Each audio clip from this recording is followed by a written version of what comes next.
Hello, I'm Andrea Cooley, one of the owners of Des Moines Mom, and today we are continuing our conversation about mental health and talking about the topic of trauma and how we address hard conversations with kids.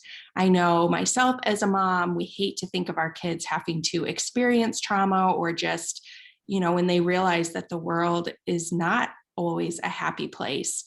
But unfortunately, that's part of life and part of the world we live in. These conversations are important to have, but that doesn't mean they're easy. So we're going to be talking today with Shay Sheltis, who is a licensed mental health counselor. She is a mom to three and has a private practice in West Des Moines. And we're just going to ask her some questions, about I think it's very timely now with natural disasters that have occurred, school violence, war. There's lots of things just that our kids might be having questions about. As much as we want to shelter them, they're going to be exposed to these things, and it's important that we teach them how to have conversations so that they can process them. So I think, Shay, my first question would be, what are common types of trauma that our kiddos are experiencing? Yeah, so when it comes to trauma, and we're not going to delve all the way into defining trauma and all that, but there's two kind of main types of trauma. So there's acute trauma and then there's complex trauma. And acute trauma is typically a single event. So those are going to be, natural disasters, school shootings or violence, deaths in the family, or family changes. So like moving or divorce. And then there's the complex trauma, which that's going to be a little bit more complicated and occurring over time. So that is going to be where, I think when people think of trauma, this is where their minds go to, is more the complex trauma, which is going to be, witnessing domestic violence in the home, physical, verbal, sexual abuse. Those kind of fall into that complex trauma. And like I said, I think a lot of people go to that area when they think of trauma, but it's a lot of times it's those acute traumas actually that are very more, not more common, but they're more, a lot of people experience. Yes. Those. So I think, goodness, just the last, couple of weeks, our kids have been exposed to, natural disasters, to war happening, to Yes. school violence. And if our kids, my kids are at an age where they're asking questions, or I overhear them saying something, and that's a natural way for me to, kind of join in the conversation. But what tips do you have for parents, just to bring these things up to them and have a conversation that is age appropriate?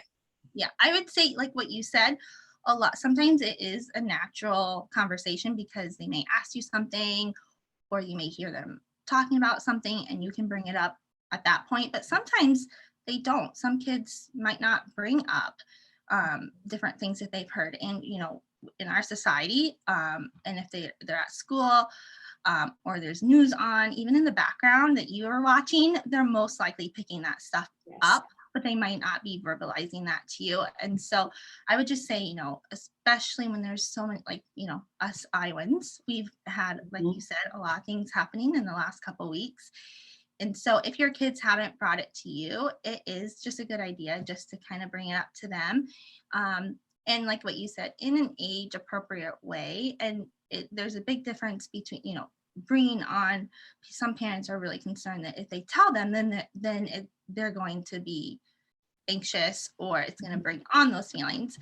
When in fact, it's the opposite. When parents can kind of say, hey, this is kind of going on, or you might have heard, and bring it up that way. And I would just encourage parents to bring it up in a, stick to the facts, and be age appropriate, and let the kids ask questions if they have them, but also know some kids might just be like, when's dinner? And so any of those reactions are okay and normal. Okay, I think that's really helpful.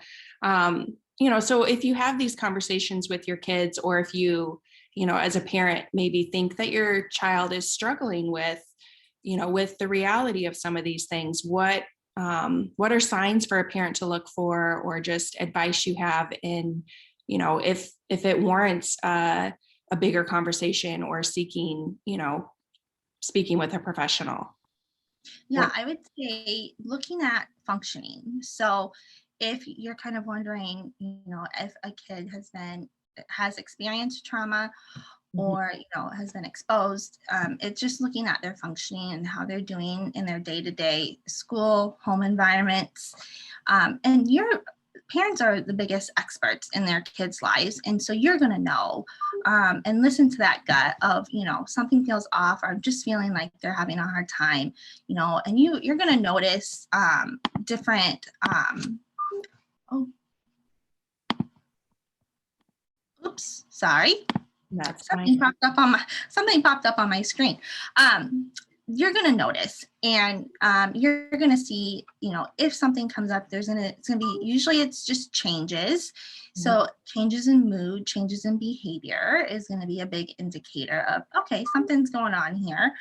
Like I said, any of those changes are going to kind of tip you off that it might be a good idea to talk to somebody Okay. for. Yeah. And what advice, do you have for parents? I think just in general, if your child has experienced trauma, or even just, as adults, we have the world is a heavy place sometimes, and it can feel overwhelming to parent through that. Yes, for sure. So I would say to make sure, the first thing is making sure that you're taking care of yourself. That's like first and foremost, because, kind of like with the airplane, with the mask, you put your mask on before you help others. And it's the same idea. You have to take care of yourself so that you can help your kids through the tough time too. And so that would be the first thing. And then the second would be just making sure that you're providing ongoing opportunities, because some kids, they might have a delay, so something might happen and then you might have that conversation right after it happens, and then they might have that delay response where then they're like, oh, they might think about it and then want to come back to you and maybe ask some questions. So just making sure that you're providing that ongoing opportunity for those conversations or questions that they might have. And I don't want to get into like too much brain stuff, but with trauma, it's processed a lot in your right side of your brain, which is images, and your left side is going to be language and logical. And so when a trauma happens, it gets stored in the part of your brain with all the images, all the sensations that happened when the trauma occurred. And so when we as parents have those conversations with kids, it puts words to what happened. So it brings the left brain on board, which is super helpful. And so by just talking about what happened and putting words to the experience, that in itself is going to be really helpful for kids to process. And like I said, put that left brain language to the trauma of what happened. And when kids ask you questions, I've had parents say, like, they keep asking me the same questions over and over about something. And then you have to repeat, yes, there was a tornado. Yes. And they're like, why are they continuing to ask me? And it's because that's how their brain kind of works and processes, and just trying to kind of make sense of what happened. And so that's completely normal. And you just I just tell parents, that you just keep repeating it, keep putting those words to that experience, and it in of itself is going to be really helpful. And then sticking to facts. I think I did say that already, but keep it really, I think that can go for all age ranges, is just keeping it simple, keeping it to the facts of what happened, and then allowing them to just discuss their fears or concerns or worries, and kind of making that an open kind of door discussion would be, I think, helpful. Thank you. I think lots of great tips there. Just, that it's important to have these conversations, that as parents, we don't have to be experts, but we just want to be a safe space for our kids. And then also just reiterating, if you feel as a parent that you need support, that there are lots of resources, lots of, mental health professionals that you can reach out to. So I just really appreciate your time today, Shay. And thank you for just helping us understand trauma and how to address that with our kids. You're welcome. Thank you.